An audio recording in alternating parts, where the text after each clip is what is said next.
The modern Birmingham City fan, they're sometimes optimistic. They go to football matches and don't think they're going to lose.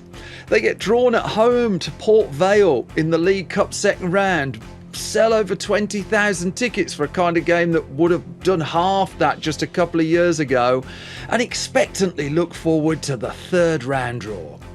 What could possibly go wrong? My name's Simon Brew, and this is Thoughts on the Blues.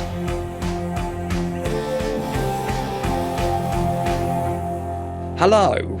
Since I was last here, Birmingham City, my beloved Birmingham City, have played 2 more matches. They've signed another player. They've signed Lewis Kumas from Liverpool on a year-long loan. Great. But played 2 more matches. Home to Oxford United, the return of Gary Rowett to St Andrews. Home to Port Vale, the game that, just looked like an absolute formality, no disrespect to Port Vale, when the cup draw was done. Things, folks, didn't go down particularly well. Now, I'm going to start with Port Vale because, first and foremost, one of the things that always annoys me, like on Match of the Day, one of the reasons I stopped watching the analysis and stuff on there, is when a team from a league below beats a team from a league above, you get about 75% of, well, the team above didn't play great, blah, blah, blah. There was this, that, and the other. And it's almost like the afterthought that the team below won. So I will say up front, Port Vale fans, congratulations. Completely deserved victory.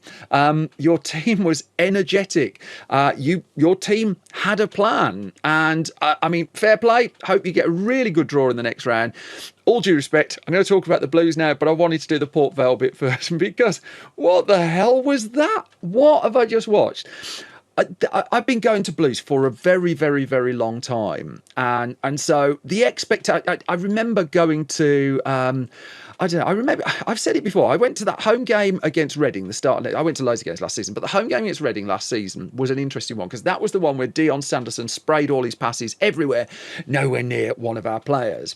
And one of the hallmarks of last season was our distribution was really, really good. Allsop in goal, brilliant, could pick a player out, 60, 70 yards away. I saw more misplaced passes from a Birmingham team in a home game to Port Vale tonight than I think I probably saw in the totality of last season's home matches after the Reading one. And it was really odd. So Chris Davies, and I think this is like the setback, isn't it? How big a setback, I don't know. Let's keep it in proportion. Just out the League Cup. I really liked winning the League Cup, so it does annoy me a little bit. I can't pretend I don't care about these things. That going and watching Blues win the League Cup was it was pinnacle football supporting. It's one of those rare moments, this, where I look at the team that Chris Davies put out, and it was enough to win, but you go down the lineup that he put out, and there weren't that many people there that covered themselves in an awful lot of glory. Still, 10 changes, knowing that we played a couple of days ago, we're playing again on a Friday night away to Leicester City. So James Beadle in goal, looks smart in goal. He did a really terrific, 2 saves stood out, but there was one that was pretty much point blank, where, his positioning was great, and he's just got massive arms. Flick the ball out, great, terrific. Distribution, work to do. I think that would be fair to say. But I think he's one of those in this particular game that didn't come out of it too badly. I don't think anyone's come out of it with a 9 out of 10. You go down the defence. Taylor Gardner Hickman, as a squad player for Blues, arguably one of the most undervalued people in our squad. Very tidy first 10-15 minutes, and then not a lot else.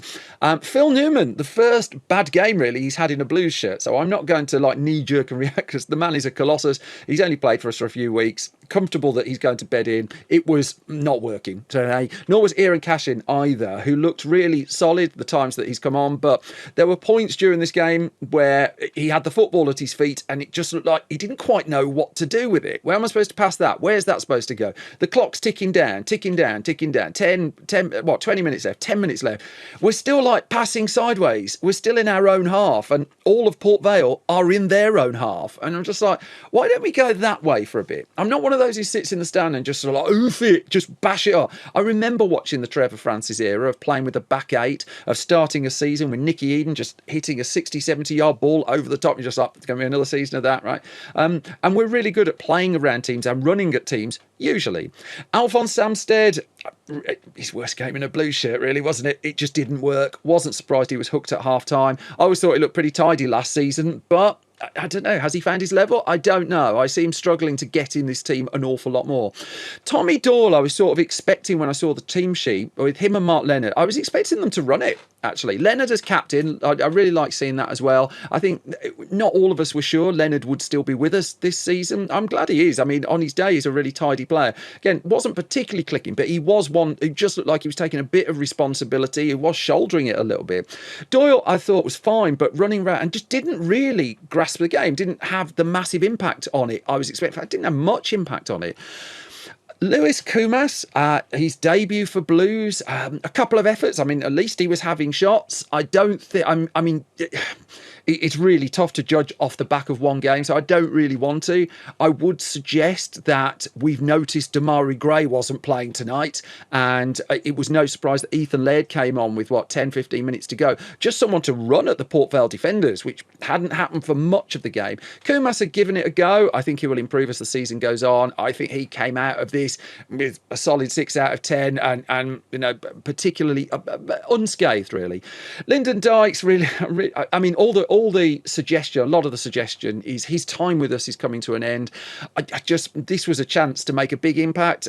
Great coming off the bench at Blackburn, caused trouble, got the goal. Love it. He scored a scorer of really important goals, just not many of them. Just didn't look like scoring a single thing tonight. God bless the man. Kanya Fudimoto, I mean, ran around a little bit. But he just looked off the pace to me, as did Marvin Duksh as well. Again, it's quite harsh on those. It's their debuts for us. We don't know what their levels of fitness were coming in. I mean, Duksh is coming back off an injury and stuff like that. But that starting 11, I would suggest, had 6 of them had an 8 out of 10 game, which we've got used to. We might have been looking at something a little less miserable than what most of us have just sat through. You go down the bench. Laird came on and ran at them. And Laird, currently player of the season, even though he wasn't in the starting 11 in the first match. He wasn't not been in the starting 11 for a couple of games. Played out of position in the last game, man of the match. Didn't really have the space to have the impact on it. Cochrane started, and I was expecting more crosses from him, but again, he's coming back off an injury. You could see that when Peck came on, he's trying to get the ball to Cochrane trying to get a ball in, and then you're looking at it, who's getting on the end of that? It's just like, it was almost like the old days, actually, when we started with Dukes up front with Dykes, and it's just like, it's Horsfield and Adebola. I mean, it's like, let's put 2 massive centre forwards up front and just see if it works. Didn't work, but I mean, fair dues to Chris Davies. He made the changes at half-time we were expecting. However, I do think this is one of the few games he's just misread and called wrong. I am no expert at this. He is. I can happily cede to his expertise and what he's achieved in the year with us. This one just felt wrong. That's all. Jay Stansfield comes off the bench and he's now looking injured at the end. And it's just like, we're paying a price for this Port Vale game, but also I think you just have to turn something like this to a positive. It was the Blues that many of us are used to watching. As I was saying to someone, I've missed them. The Blues I know and love, huffing and puffing, looking like they're not going to score a goal for love nor money. And I mean, I was half expecting by the end, let's just hoof it. We weren't even doing that. The urgency wasn't there. If you look at the goal that Port Vale got, it was zip, it was fast, it was bang, it was a cross, it was in. Us, we'd have taken 10 more passes to do that. And it reminded, if there's a parallel to that, it was the Peterborough Cup final, the Peterborough Virtue Cup final, where we went behind, we were expected to win, the underdogs went behind, and then we sort of looked scared to shoot. No one seemed to want to take the responsibility to have a pot of goal.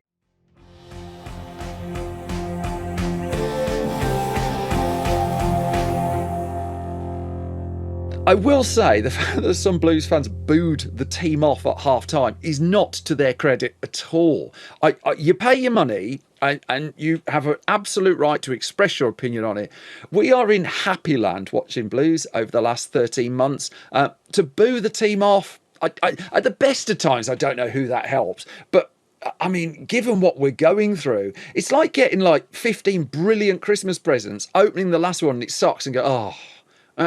Why we? Let's not boo them. Let's not boo. I'm one person, so I can't influence this. But let's not boo them. I mean, it's been the first time we've been behind this season. First time we've gone in at half time, just like looking like we hadn't put a scratch on anyone. I mean, we didn't have a shot on target, do we? There's no way you can spin it. It was rubbish tonight. It was rubbish, and there was a point where Port Vale took out the centre forward Vale. They took him off after 55, 56 minutes. It's the first time I've been relieved that an opposition team's taken a player off all season. I used to sit and pray for opposition managers to take the players off. Vale was causing all sorts of problems. But then context is everything, and 2 years ago, if we'd have been behind, we'd have looked at the bench. It's just like, I wonder if Scott Hogan can go on and nick something. I don't know. Do you remember Jonathan Lico coming off? Maybe he could get a goal. Our team, our squad is an embarrassment of riches compared to what we've been used to. That doesn't mean we don't strive for better. You can see that in the transfer market. And you can see that the fringe players did themselves not a lot of favours tonight. And some of them may struggle to get another call, especially now that we're out of the League Cup where they might have got a chance to play. But I can't imagine, Samstead's going to be particularly high in Chris Davis's thinking going forward. A good squad man, as was said last season. I don't really want to single him out, actually. I mean, nobody, apart from a little bit of Kumas perhaps, looked like scoring. Nobody had a great game. Some people didn't have good games at all. It was weird watching us not look after a football and not take care of a football. And I mean, even at the point where 4 minutes still to go, we're still just not. There was not a sense all evening that I thought we might get out of jail. We needed an Ipswich Town job. We needed the 95th minute penalty out of nowhere. This time we didn't get it. We've got to take it on the chin. I mean, that's the way it goes. Take it on the chin and see what happens when we take it into Leicester. The warning signs, I would suggest to a degree, again, I'm keeping this within context. This isn't panic stations at all. It's a bad result. It's a setback in a period of time where there haven't been many setbacks. If another bad result comes, then we can just start just pulling faces a little bit and just like stroking our chins. And even so, we're a long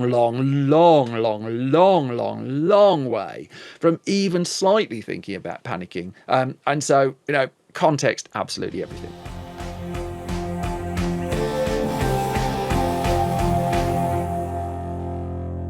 The home game at Oxford, though, I think when I say the warning signs are here, the ruthlessness isn't there at the moment. And I think that even the most positive Blues fan, and that, I mean, there aren't many positive Blues fans, right? Even the most positive Blues fan would suggest, I think, that the ruthlessness is lacking, that we've got an edge, we look dangerous, we go forward, we cause trouble. But why have we only scored a handful of goals? Why aren't we 2-3 goals out of sight in games that we've dominated? We have absolutely no right to win games 3-4-0. It's just incredibly, let me continue. It's just odd. It's just a paradox, really, that we can absolutely dominate a game and the games that we've been won have been by one goal. Oxford is the case in point at the moment, that Kyogo, a centre forward of so much elegance and class, his expected goals total at this point of the season already, I would imagine he's nudging double figures. The one goal he's got was an open goal from a few yards out. Superb move, really well, superb chasing down by Damari Gray, squared it back, no quarrels with the goal.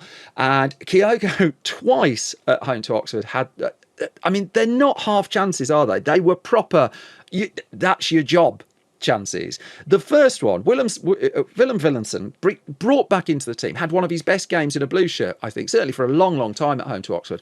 That delightful ball that he just put through. There's Kyogo, one-on-one. The absolute confidence just to hit it wrong side of the post. Okay. Then Damari Gray, who is after kind of a middling first game against Ipswich, has just exploded. I mean, look at what he did against Blackburn.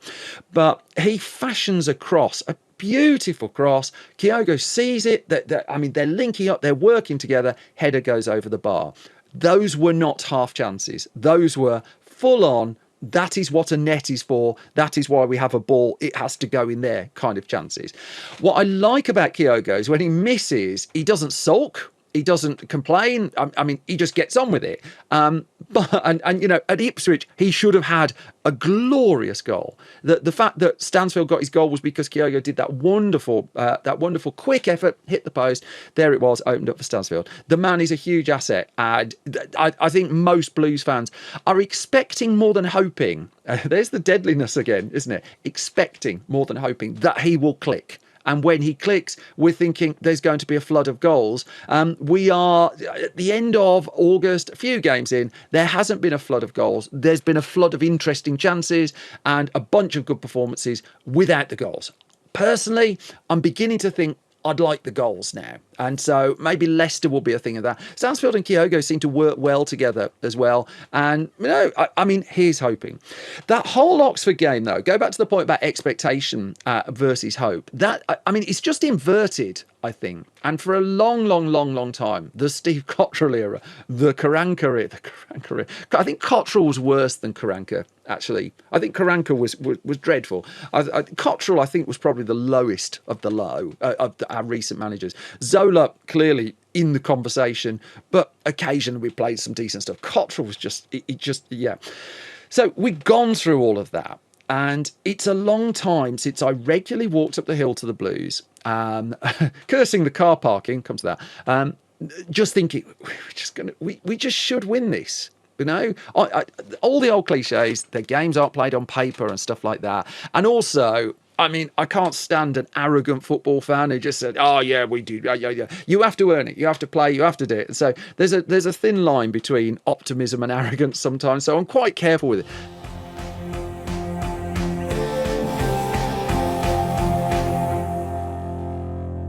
Home to Oxford, it should have been. I mean, most of us walked in expecting a League One game, really. That there was, it seems bizarre thinking about it. The man who was Birmingham City manager, where are we? August, 15 months ago, he was in the dugout, Gary Rowett, and against Chris Davis. Now, Davis, as I said on Port Vale, I think the lineup was wrong. There was something lacking in the intensity and the punch of the side. I mean, he got very ratty with the fourth official. I don't think I'd like to annoy him. I'm beginning to think. And it was not a Chris Davis performance, really. And much like Peterborough as well, I'm surprised it didn't turn. I'm surprised we didn't, at the very least, lay a few punches back. In fairness to Davis, he knew exactly what he was getting with Gary Rowett when Oxford turned up, and both teams set up pretty much I was expecting. The walk to the game was a right pain, though, because Birmingham City Council now, I mean, I used to park around Adderley Street, and it's just like, first of all, you don't have to wait long after a match to see another social media post of a car being stripped down, in broad daylight, and just like from fans attending the match. Surely there's got to be something. There's got to be something. Just put. I'm not law enforcement, but patrol something, drones, something. It's gone on for too long now, and it's actively, I think, certainly anecdotally, stopping people going to matches. It doesn't help that you then walk up and there's still piles of rubbish. There's still, and it does the city no favours, does it? And so you've got visiting fans. I walked up behind a couple of very pleasant Oxford fans, and I was just like, I wonder what perception they're getting of this. Then they do. I mean, they did the songs actually. It's just like that song, Birmingham's a shithole, I want to go home. Just go home. Just go home. Some of these chants now, I mean, you could just, I noticed that there's a couple of people, there's I think someone on Small Heath Alliance, someone at Hales Owen Official Supporters Club, it's just like charting, just a shit Aston Villa, that comes up every time. It's just like, okay. In fact, I started writing some of them down. Hang on. These are, I mean, some of the stuff that was coming out. The I want to go home one, I am just like, just go. You know, it's absolutely fine. You know, we're not stopping. Just go. And then a bunch of supporters, and they get very pleasant supporters, but quite quiet, the Oxford fans. It's just like taunting you for not singing. It's just like, but you're not making that much noise. You know, it wasn't the most. I remember Mansfield last season, one of the best sets of away fans who just never really stopped, and they were terrific. So I don't know. I just like that Mansfield also came up with some of the best chants from opposition fans, and also turned up dressed as bin bags and stuff like that. I really like things like that. Other observation actually on the Oxford game was there wasn't much appreciation really for the three returnees. So Gary Rowett, I think most of us are fairly neutral on now, and it was an injustice when he was sacked the first time. Very good player for us. Second time didn't work out. I think it's all water under the bridge. It's just like, I don't think most of us wouldn't shake his hand, but it's just like, you're never going to get a standing ovation for walking out. Placheta, who we had on loan for about four matches or something before he got injured.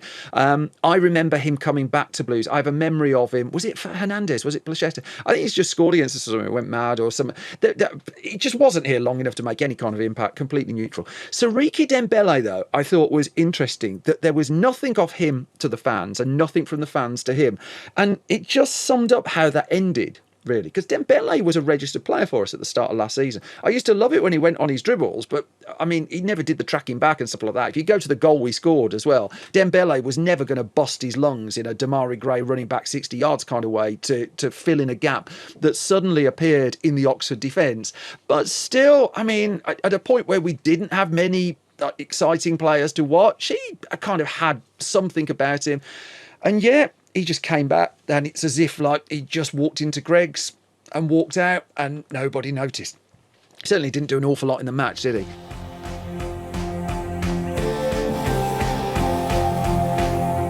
The match itself, I thought the first 20 minutes was better than I was expecting. I was expecting low blocks. I was expecting team behind the ball.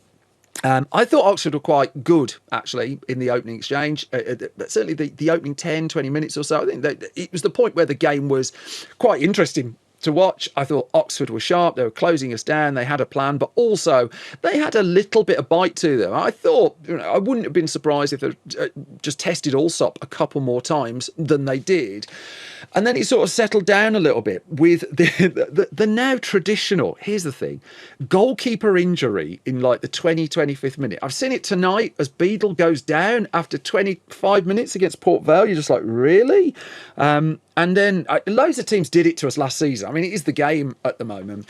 Allsop is told to blatantly, clearly, I could see it from block 37, told to go down. He goes down. Even the ref knows what he's doing. But because a goalkeeper can't go off, it's Chris Davis doing a timeout, basically. Let's just call it what it is. Just give him a timeout. Let the keeper stand up for a little bit. Let the keeper join in.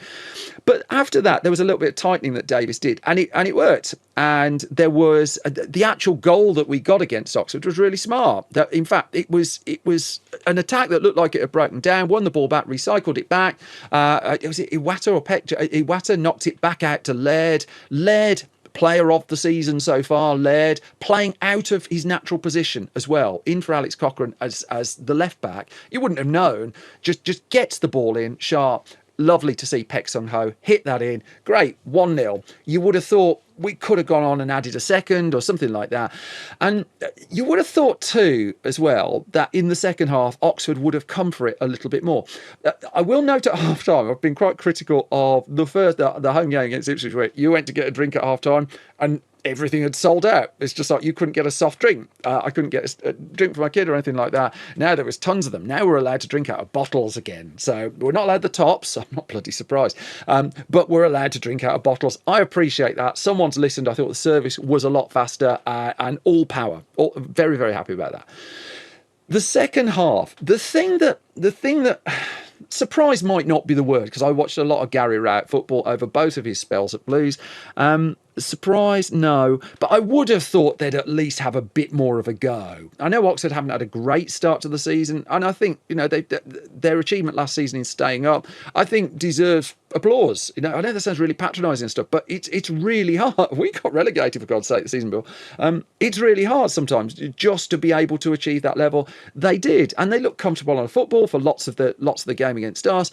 But they just didn't go for it. They didn't punch. And it looked to me that in the pre-match analysis and stuff that Rowett and his team would have done, they'd have watched the Ipswich game and thought, maybe we'll get something lucky in the 95th minute and just snatch it that way. And I mean, to be fair, they nearly did. There were a couple of chances right at the end, weren't there?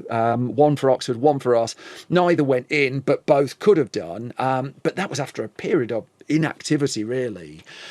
And so the second half, I mean, in the end, for Block 37, that most of the entertainment, from what I could work out, was this weird sight of a fan in the Oxford end who looked quite annoyed with other fans in the Oxford end that then took about 10 minutes to resolve. And, you know, I was watching the football over there. I think half the block was watching what was going on over there. And I understood the decision because, let's face it, the home game to Oxford wasn't a great game of football to watch. The home game to Port Vale has not been a great game of football to watch.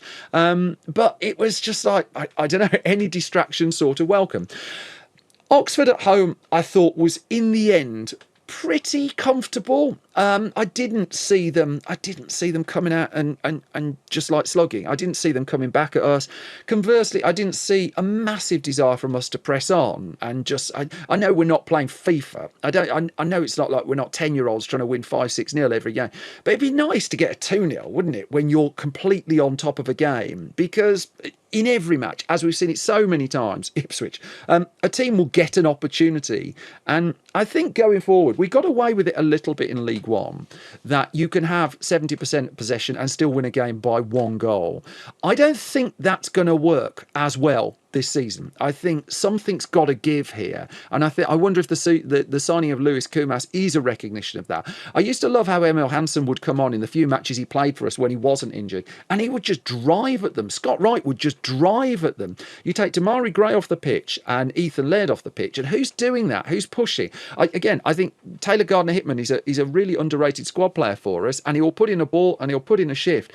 But I mean, it's easy to go back to Port Vale to criticise Dykes and Dux and the strikers. There's just no service coming into them. There was nothing really that they could do an awful lot with. I mean, Marvin Dux must be wondering what he's signed up for here. I hope he gets his match fitness and the sharpness, and also I hope we've just got a couple of players around who will just make a few more chances for him, and then we'll get a better idea of, you know, have we got a bargain here, or have we got, I don't know, someone, it's just not going to work out.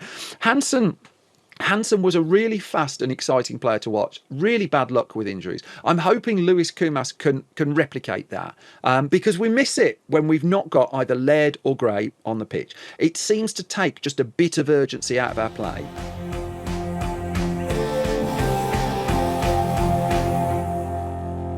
And so, happy as I am with the Oxford win, and 5th place on goal difference, 7 points from 9. Should have been 9 points from 9 were it not for the decision. In fact, the 2 decisions in the Ipswich game. Still think the disallowed goal was the bigger wrong decision than the penalty. I still think you could probably see a case for the penalty, even if it looked a bit soft.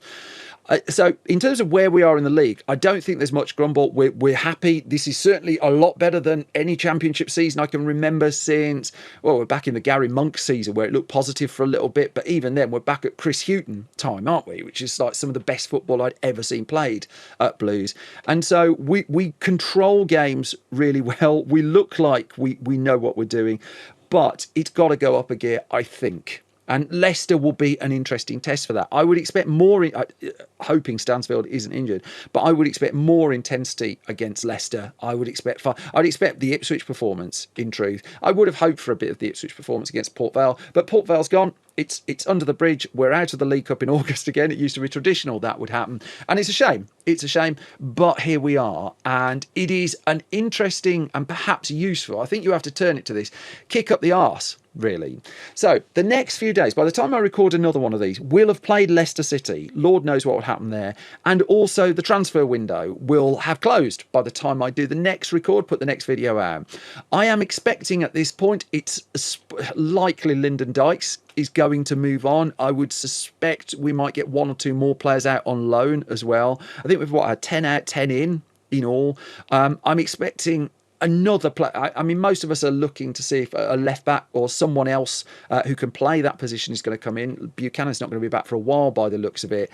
And then the midfield looks good. It's the spark. It's the setting up. I mean, it's like doing what Damari Gray's doing. How do we do more of that? And I'm not the tactician. I don't pretend to be the tactician. But I sat and watched us at home to Port Vale tonight.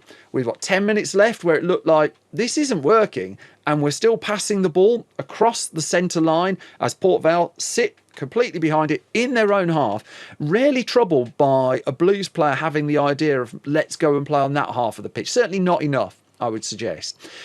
It's still contextually good times to be a Blues fan, and I'm not blind to that at all. Even if we lose the next 5 games, it's still good times to be a Blues fan, but let's hope we don't lose the next 5 games.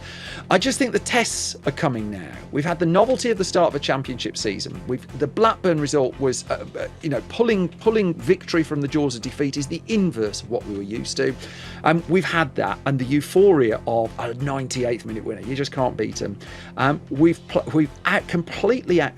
significantly outplayed 2 teams with parachute payments. It's the teams that don't have them that have caused us the problem. Blackburn, Oxford, Port Vale have caused us more problems than Ipswich and Sheffield United. What happens next? We're not going to find out in the League Cup, are we? But we will find out at Leicester, and hopefully, new left back, perhaps, I don't know, just bit my lip. Another creative spark somewhere in the midst of it all. Either way, keep right on. Be back soon with more thoughts on the Blues.